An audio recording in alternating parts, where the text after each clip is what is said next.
नमस्कार, मैं हूं आपके साथ मीनाक्षी रजत और आप देख रहे हैं पूछता है इंडिया, जहां आज हम बात करेंगे पड़ोसी मुल्क की एक ऐसे कदम की जिसे लेकर के उसके घर में ही विरोध शुरू हो गया है। खुद को मुसलमानों का हितैषी होने का दावा करने वाले पाकिस्तान के सीडीएफ आसिम मुनीर अब गाजा में मुसलमानों के खिलाफ सेना उतारने जा रहे हैं। हम आपको मुनीर और शहबाज के फैसलों के बारे में बताएंगे। उसके पहले आपको पाकिस्तान के रक्षा मंत्री ख्वाजा आसिफ का एक बयान सुनवा देते हैं। Way back in the 50s and 60s, there were times when the establishment intervened and took over the reins of power. Right. Because of the situation which we face today, as we just discussed, the terrorism and a threat from Afghanistan, from India, a cooperation of national institutions. And Pakistan Army or armed forces are the most important national institution. And I call it a hybrid arrangement. I've been saying it. Hybrid व्यवस्था यानी कि मिली जुली सरकार, सेना और पाकिस्तान। अब देश सरकार के द्वारा चलाया जाता है, लेकिन यहां पर ख्वाजा आसिफ खुद मान रहे हैं कि उनके देश को सेना के द्वारा चलाया जा रहा है। पाकिस्तान की सेना पाकिस्तान की चुनी हुई सरकार की मदद कर रही है, उनका ये कहना है। अरे भाई, सरकार चलाने के लिए भी मदद चाहिए तो सत्ता में आना क्यों था? यानी कि ये कहा जा सकता है कि पाकिस्तान में सेना का कद अब भी ऊंचा ही है। इस बीच खबर यह है कि पाकिस्तान गाजा में सेना भेजने के लिए राजी हो गया है। हालांकि इसका पाकिस्तान में ही विरोध भी शुरू हो गया है। अब इसका विरोध क्यों किया जा रहा है, किसकी तरफ से किया जा रहा है, वो आपको बता देते हैं। गाजा में शांति सेना भेजने को लेकर के पाकिस्तान के अंदर विरोध तेज हो गया है। मौलाना और विपक्ष के बाद अब पूर्व सैनिकों ने भी पाकिस्तान सेना के खिलाफ मोर्चा खोल दिया है। पाकिस्तान में पूर्व सैनिकों के संगठन वेटरन्स ऑफ पाकिस्तान की तरफ से एक प्रेस रिलीज जारी की गई है, जिसमें आसिम मुनीर के गाजा में सैनिकों के भेजने के फैसले का विरोध किया गया है। इसमें पाकिस्तान सरकार का बोर्ड ऑफ पीस में शामिल होने को इस्लाम के दुश्मनों से हाथ मिलाने जैसा बताया जा रहा है। पूर्व सैनिकों से पहले पाकिस्तान के धर्मगुरु और विपक्ष के नेता भी पाकिस्तान के बोर्ड ऑफ पीस में शामिल होने और गाजा में सेना भेजने का विरोध कर चुके हैं। खबर यह है कि घरेलू हालातों का हवाला देते हुए मुनीर ने गाजा में सेना भेजने के लिए कुछ समय मांगा है। उधर पाकिस्तान के विदेश मंत्रालय के मुताबिक फिलहाल पाकिस्तान को इंटरनेशनल सिक्योरिटी फोर्स यानी आईएसएफ के स्वरूप का इंतजार है। विदेश मंत्रालय यह दावा कर रहा है कि पाकिस्तान शांति स्थापना का हिस्सा बन सकता है। ये देश जिसका नाम पाकिस्तान से ज्यादा आतंकिस्तान लिया जाता है, वो कह रहा है कि वो शांति स्थापना का हिस्सा बन सकता है। लेकिन वो खुद की अगर बात करे तो कहीं पर भी खरा साबित नहीं होता है। हथियार डालने पर मजबूर करने का जो अभियान है उसका हिस्सा नहीं बनेगा, लेकिन ये कह रहा है। अब पाकिस्तान के सीडीएफ यूं ही गाजा में सेना भेजने के लिए तैयार नहीं हुए, बिल्कुल नहीं। जब तक उन्हें कुछ मिले ना, जब तक वो अपने देश को बेचे ना, वो कैसे कुछ भी कर सकते हैं। अमेरिका के सामने कुछ मांगे भी रख दी गई हैं। अब पाकिस्तान की तरफ से क्या कुछ मांगे रखी गई हैं, चलिए वो आपको बता देते हैं। पाकिस्तान ने सबसे पहली मांग रखी है कि तुर्की के सेना के साथ ही गाजा में अपने सैनिकों की तैनाती की मांग करेगी। उसकी मांग यही है कि तुर्की की सेना आगे, उसके सैनिक पीछे, हमेशा का बराबर। पाकिस्तान ने इजरायली डिफेंस फोर्सेस यानी आईडीएफ के बराबर एक संयुक्त कमांड और कंट्रोल हेडक्वार्टर की मांग कर दी है। यह दूसरी उनकी शर्त है। तीसरी शर्त में मुनीर ने सैनिकों को भेजने के बदले अमेरिका से भारी भरकम रकम मांग ली है। कहा था ना मैंने कि जब तक ये लोग खुद को ना बेचें तब तक ये कोई काम नहीं कर सकते। और इसने इस बार भी यही किया है कि अपने सैनिकों को भेजने के लिए बेचने वाला प्रबंध कर दिया है। अब आज हम इसी पर चर्चा कर रहे हैं। हमारे साथ खास मेहमान भी होंगे, लेकिन सवाल सबसे पहले बड़े जो अहम है वो मैं आपको बता दूं। सवाल यह है कि क्या हमास के खिलाफ हथियार उठाना पाकिस्तान का मुसलमानों से धोखा नहीं है? कल तक रो रहे थे, इजराइल को पानी पी पी करके कोस रहे थे, और आज उसी के साथ जाकर के खड़े हो गए। दूसरा सवाल यह है कि क्या अमेरिका से आर्थिक मदद मिले तो हमास के खिलाफ भी उतर सकते हैं, और ये बिल्कुल सही है। ये कहीं पर भी उतर सकते हैं, पैसों के लिए ये कभी भी बिक सकते हैं। तीसरा सवाल यह है कि पाकिस्तान में खुलेआम घूम रहे हमास नेताओं पर भी सरकार क्या कोई कार्रवाई करेगी? आए दिन जो अपने यहाँ पर ये हमास के नेता बुलाते रहते हैं, उनके लिए उनके सामने नाचते गाते हैं, क्या उन पर भी कभी कार्रवाई करने का जिगरा रख पाएंगे? अब इसी मुद्दे पर करेंगे हम चर्चा की शुरुआत। कौन कौन से मेहमान मेरे साथ जुड़ रहे हैं आपका परिचय करवा देती हूँ। मेरे साथ ब्रिगेडियर विनोद दत्त, रक्षा विशेषज्ञ, कर्नल दिनेश नैन, रक्षा विशेषज्ञ, डॉक्टर मोहम्मद अमीन, पूर्व राजनयिक, और अहमद पत्रकार हैं बलोच के, वो भी हमारे साथ जुड़ गए हैं, और जहांगीर राजनीतिक विश्लेषक है, वो भी हमारे साथ जुड़ रहे हैं। सबसे पहले अहमद, आप ही बताइएगा क्या चल रहा है पाकिस्तान में? पैसों के लिए कभी भी कहीं भी बिक जाएंगे क्या? और आपका बहुत शुक्रिया। देखें, ये पाकिस्तान जो है बरतानिया का क्लाइंट स्टेट है। गोरे ये मुल्क बना के गए गुलामों वाला। ये जो इनका फौज जो है गोरों ने कई पहले जो है डेकेड्स पहले बनने से पहले ये पंजाबी मुसलमान जिहादी फौज अंग्रेज़ों का पैदावार ये बना के गए हैं। ये इनका इंटरेस्ट सर्व करने के लिए गोरों का। आपने देखा कि किस तरीके से बगैर वजह के कितनी ज़बरदस्त बर्रे सगीर को इन्होंने डिवाइड किया, बंटवारा करवाया, अपना भी मुंह काला कराया, और आज तक ये जो है गुलाम है अमेरिका के। इनको शर्म आनी चाहिए जिस तरीके से शहबाज शरीफ जो है ट्रंप की गुलामी कर रहे थे, जिस तरीके से उसकी चमचागिरी कर रहे थे। जो ट्रंप जो अपने इनके जो ईरान को ये कहते हैं कि हमारे मुसलमान भाई हैं, तो ट्रंप साहब तो उनके ऊपर अभी बमबारी करने जा रहे हैं, और ये उनकी तारीफ पे तारीफ किए जा रहे थे शहबाज शरीफ।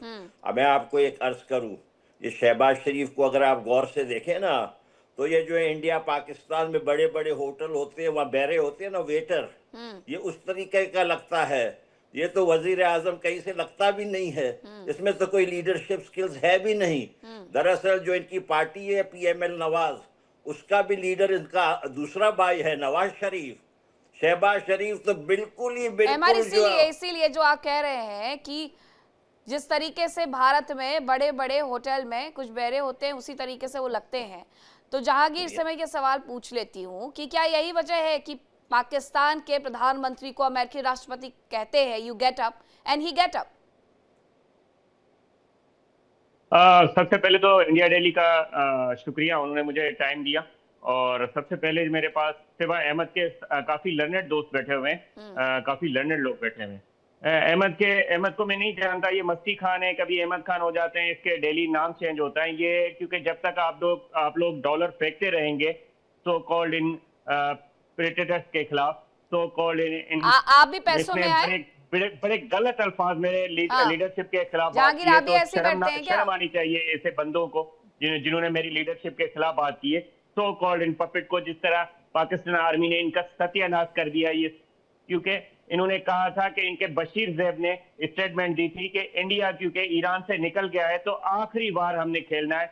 और जिस तरीके से कुत्ते की मौत मारी हमारी फौज ने, इनके जो है ना सारे पता नहीं कौन से ये इनको कहते हैं उनको, तो ये भारत के बिलों में बैठे हुए हैं, और फिर आप जो है डॉलर फेंकते हैं तो ये इनका जो है तितली का नाच नचा रहता है।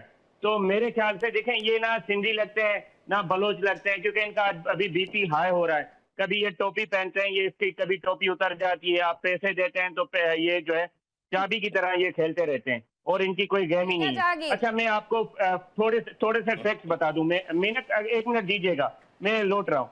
देखें, वही पाकिस्तान है जिसने जो है आप लोगों को ईरान से पीछे हटने पे मजबूर किया चाबहार पोर्ट से। वही पाकिस्तान है जिसकी जो है दुनिया डंगा ठोक के कह रही है कि 11 तैयारे गिरे। वही पाकिस्तान है जिसकी वजह से आप लोगों को ताजिकिस्तान से पीछे हटना पड़ा।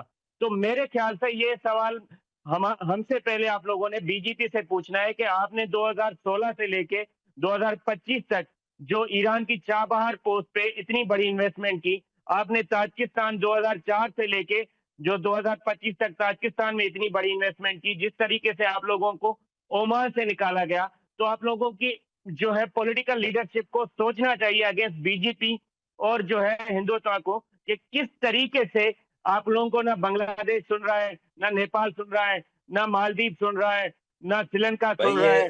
और सिंध से कौन से यतीम को बुला दिया है? सिंध से कौन से यतीम को बुलाया है?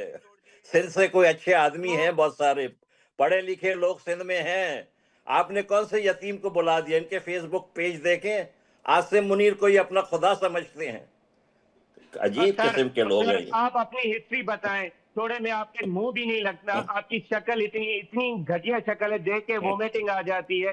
तो शुक्र अल्हम्दुलिल्लाह हम जिसकी भी औलाद है, हमें पता है कि हमारे वालिद बड़े मोहतरम है। आपकी तरह नहीं है कि इंडिया को और मोदी को अपना बाप बनाए। शर्म आनी चाहिए आपको कि आपको जागीर, पहले तो ना आपको शर्म आनी चाहिए कि आप अपने देश में अपने लोगों से ही इस तरीके से बात करते हैं। बहुत शर्म करने वाली बात है। नहीं जहांगीर, पहले आप थोड़ा शर्मिंदा होइए कि आप अपने देश के लोगों के साथ किस तरीके से बर्ताव करते हैं, किस तरीके से बात करते हैं। आपने नेशनल टेलीविजन पर यह साबित कर दिया है कि बलोचों के साथ आपका व्यवहार कैसा है, और इसी तरीके से पीओके में रहने वाले लोगों के साथ भी आपका व्यवहार ऐसा ही होगा। आप अपने से सीनियर, आप लोगों को यह सिखाया जाता है कि किसी व्यक्ति से बड़े से कैसे बात करनी है। आपको इतना रोना आ रहा है उस व्यक्ति पर जो व्यक्ति ये कहता है कि हमें टिश्यू पेपर भी नहीं, टॉयलेट पेपर की तरह हमें किसने इस्तेमाल किया? अमेरिका ने इस्तेमाल किया है। अरे आप तो झंडे वाले चांद पर ही अटके हुए हैं, चांद पर तो पहुंच नहीं पाएंगे, तो दूसरे देशों के बारे में अलील जलील बोलने से अच्छा अपनी सरकारों को जरा आईना दिखा दीजिए, एक गिफ्ट भेजिए प्रधानमंत्री को, आसिम मुनीर को, वो अपना चेहरा देख पाएंगे। आईना उनका रखना जरा भूल गया है, मुझे लगता है कि आईना नहीं रह गया है पाकिस्तान में। कर्नल दिनेश नैन, देखिए मीनाक्षी, ये बात बिल्कुल साफ है कि पाकिस्तान आज की तारीख के अंदर अगर किसी की सही में चमचागिरी कर रहा है तो दो राष्ट्र हैं, एक तो चीन है जिसको अपने आयरन ब्रदर बोलते हैं, और दूसरा अमेरिका। लेकिन ये चमचागिरी करता है सिर्फ अपने फायदे के लिए। कभी इधर से पैसा मिलेगा तो उधर की बात करेगा, दूसरी तरफ से पैसा मिलेगा तो दूसरी तरफ की बात करेगा। अभी जहांगीर भाई ने 2 पॉइंट मेन बोले थे, धोखा, और दूसरा पॉइंट था डॉलर्स का। तो मैं पहले धोखा कवर करता हूं। इनके आर्मी चीफ हुआ करते थे, बाद में फील्ड उन्होंने मार्शल लॉ लगाया, जियाउल हक। जहांगीर भाई जब जियाउल हक ब्रिगेडियर साहब थे ना, तो एक आपकी ब्रिगेड जो है जॉर्डन में भेजी गई थी, जॉर्डन के राजा अब्दुल्ला के बुलाने पे। और क्या पॉइंट था उनका, क्या मदद मांगी थी उन्होंने ये कहा था जहांगीर भाई कि जो पैलेस्टाइन है ना, जिन्होंने पीएलए अराफत की आर्मी से गन उठा लिया था, यानी जो हथियार उठा लिया था इजराइल के खिलाफ, वो लोगों को तंग कर रहे हैं, अब्दुल्ला को चाहते हैं पूरे जॉर्डन में उनका कानून चले। तो आपके जियाउल हक गए और मालूम क्या किया साहब, आपकी सेना ने और जियाउल हक ने मिलकर 20,000 फलस्तीनियों का कत्ल किया। उसको आज भी उनकी किताब में ब्लैक डे बोलते हैं। तो आप मुझे एक बात बताओ, आप कैसे कह सकते हो जहांगीर भाई कि आपकी सेना फलस्तीन के बारे में सोचती है? नहीं, मेरे को कंप्लीट करने दो, देखो बीच में नहीं बोलना, आप पॉइंट नोट कर लो, मैंने आपके नोट किए, ठीक है। तो आप मुझे बताइए कि कैसे कह सकते हो कि कोई भी पाकिस्तानी नमाज को हाथ में उठा करके, कुरान शरीफ को हाथ में उठा के कसम खा ले कि इस तरीके से आप फलस्तीनियों के हितैषी हो, उनके फेवर के लोग हो? नहीं। रही बात हमास की, हमास के अंदर आप लोग किसके साथ जाने की बात कर रहे हो? तुर्की के साथ। क्यों? आपको अपनी सेना के ऊपर विश्वास नहीं है? क्योंकि वो बलूचिस्तान से लेकर के खैबर पख्तूनख्वा तक जूते खा रही है। आपके ख्वाजा जो है ये डिफेंस मिनिस्टर, जो उसने क्या बोला सदन के अंदर कि हमारे सैनिक तो लड़ ही नहीं, हमारे बंदे तो लड़ ही नहीं पा रहे पाकिस्तान के सैनिक इन लोगों से। इनके पास तो मस्तान साहब के पास वो तो 20-20 लाख रुपए की राइफल्स हैं, नाइट विजन डिवाइसेस हैं, 14 कस्बों के अंदर कब्जा कर लिया। तो क्या अब घबरा रहे हैं? 6,000 सैनिक भेज रहे हैं जो घबरा रहे हैं? नहीं, अभी नहीं, अभी तो बहुत है, आपका धोखा बहुत दिया हुआ आपने। अब आ जाते हैं 1980 में, जब रशिया अंदर आया तो जहांगीर भाई क्या हुआ था कि अमेरिका ने प्लान बनाया कि रशिया अफगानिस्तान में नहीं बैठना चाहिए, तो पाकिस्तान को इस्तेमाल किया पैसा फेंक के। लाल मस्जिद इस्लामाबाद की सेंटर पॉइंट बना भाई, और वहां पे जितने भी जिहादी थे पूरे अरब के, वहां आए और जिहाद के नाम से तालिबान बना करके अफगानिस्तान में भेजा। लेकिन 2001 के अंदर जब ट्विन टावर का हादसा हुआ और अलकायदा के पीछे पड़ गया अमेरिका, क्योंकि अलकायदा भी इन्हीं के साथ था, तालिबान के साथ, तो उस टाइम पे पाकिस्तान ने फिर पैसा लिया और क्या किया मालूम?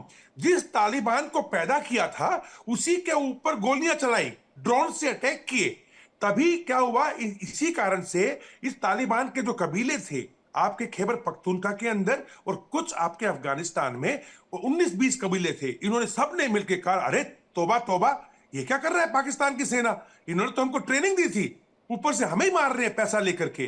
तो मसूद जो था, बैतुल्लाह मसूद खड़ा कर दिया तहरीके तालिबान पाकिस्तान, तो बोला हम आपके पीछे, आज आपकी नाक में दम कर रखा है, ठीक है, यहां धोखा दिया। तीसरा, हमारे जो पीओके के लोग हैं, गिलगित बल्तिस्तान के लोग हैं, उनको ये कह के कश्मीर कश्मीर का नाम लेकर के कश्मीर बनेगा पाकिस्तान, सुबह बनेगा, तौबा करो, कुछ नहीं बनेगा। लेकिन क्या हुआ, उन्हीं का पानी, उन्हीं की बिजली, उन्हीं की जमीनें, उन्हीं के सारे रॉ मटेरियल सारे जाते लाहौर, बिजली जाती लाहौर, वहां से 14 रुपए की बन के बेचारे की बिजली 40 रुपए की बनकर उनको वापस आती है। तो क्या बोल रहे हैं, ये जो दहशतगर्दी है इसके पीछे वर्दी है, तो यही हो रहा है, निकालो बाहर निकालो। जो आपने ये तमाम शर्तें गिनवाई कर्नल, इसी तरीके से लास्ट पॉइंट सिर्फ लास्ट पॉइंट मीनाक्षी, अब आ जाते हैं पैसों के ऊपर। देखो मैंने कितनी जगह पैसा गिना है जागीर भाई, मैं इसी बात ऐसे ही आपने भी शायद डॉलर दिए होंगे हमारे पीओके के अंदर से। वो था ना वो यासीन मलिक जिसको हमने जेल में डाल रखा है, पता है ना आपको, वो वही हुर्रियत, वही साहब, हमने सबका सॉफ्टवेयर बदल दिया, अब सबको जेल में डाल के सॉफ्टवेयर बदल दिया सबका। अब आपके पास कोई डॉलर देने वाला लेने वाला है नहीं, ठीक है, तो यहाँ का तो भूल जाओ, उधर मिलेंगे पक्का, अमेरिका देगा, अमेरिका आपको डॉलर देख। याद है अभी अभी एक सिक्योरिटी मीटिंग हुई थी जो बता रहे थे मस्ताना भाई, अभी अमेरिका के peace for forum for peace, sorry, उसके अंदर मीनाक्षी इनके प्राइम मिनिस्टर को डोनाल्ड ट्रंप कहता है खड़े हो जाओ। वही बोला सर मैंने, क्लास में बच्चों को खड़े करते हैं, वही बोला कि जैसे बच्चों को क्लास में खड़ा किया जाता है, उस स्थिति में पहले तो बैठे हुए थे, अब ये वही तस्वीर दिखा रही हूँ सर मैं, ये वही तस्वीर दिखा रही हूँ मैं, आपके खुद के लोग कर्नल दिनेश जैन और साथ ही जहांगीर, आप भी देख लीजिए, ये वही तस्वीर है जब ये कहा गया डोनाल्ड ट्रंप की तरफ से कि शहबाज यू गेट अप, ये वही तस्वीर है उस वक्त की। अब आप देख लीजिए कि आप लोग कहां पर स्टैंड करते हैं, आप अपने देश को आगे बढ़ाइए, हमारा देश बहुत बढ़िया चल रहा है। ब्रिगेडियर दत्ता, ये क्या बिल्कुल सच नहीं है कि पैसों के लिए ये किसी को भी बेचने के लिए तैयार हो जाए, और आज भी इन्होंने यही शर्त रख दी। अब इन्हें याद नहीं आ रहा कि आईडीएफ ने क्या किया, अब इन्हें ये याद आ रहा है कि हमें ट्रंप साहब से पैसे आने वाले हैं, इसलिए हम झुक जाते हैं और वहीं पर जाकर के अपनी फोर्स भी खड़ा कर देते हैं, जिसके पीछे पीछे तक कल तक हम रो रहे थे, और इनको अगर कोई पैसा दे दे तो ये हमास को भी उखाड़ करके फेंकने के लिए खड़े हो जाएंगे। कोई धर्म नहीं, कोई भाई बंधु नहीं, कोई राष्ट्रवाद नहीं, कोई इस तरीके की बात ही नहीं कि हिंदू मुसलमान, इनको सिर्फ इतना पता है रुपया पैसा, बात खत्म।